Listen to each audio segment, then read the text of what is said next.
Plano ng Department of Migrant Workers o DMW ang pagbabackground check sa mga nais maging Overseas Filipino Worker o OFW. Ito ang balitang pambansa ni JB Santiago ng IBC.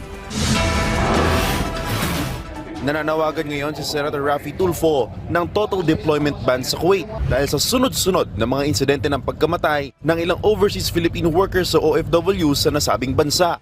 Sabi kasi ni Senator Tulfo, mukhang kailangan na rin magkaroon ng screening ng mga employer na tatanggap ng OFW. Pero wala pa ako narinig na ini-screen natin yung employer. Ito ba si employer na si Abdul? Walang ba pangalan niya? Ano ba ang mental health nito? Stable ba? Ipanyuro. Ano ba ang record nito? Ito ba'y nakulong na? O ito ba'y may reklamo na sa kanya ng pananakit? O magkano bang sweldo nito? May capability pa ito na magbayad? Baka lubog to sa utang at wala nang pambayad. Kasi isa sa mga reklamo ng mga OFWs natin ay hindi sila sasweldohan. Yun yung gusto kong mangyari. Sang-ayon naman dito si Migrant Worker Secretary Hans Leo Kakdak. May polisiya raw sa ngayon ng mga recruitment agency na magsagawa ng background check sa mga employer. Pero iginit ni Tulfo na dapat mismong gobyerno na ang manguna sa pagsisiyasat.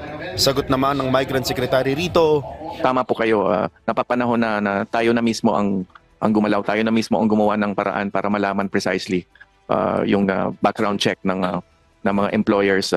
Sa ngayon, we have tightened the grip on the foreign recruitment side in Kuwait. But yes, napapanahon na iharap mismo yung employer para makilala natin, malaman natin yung background at magkaroon ng sapat na preparasyon bago pa man pumunta doon yung manggagawa natin.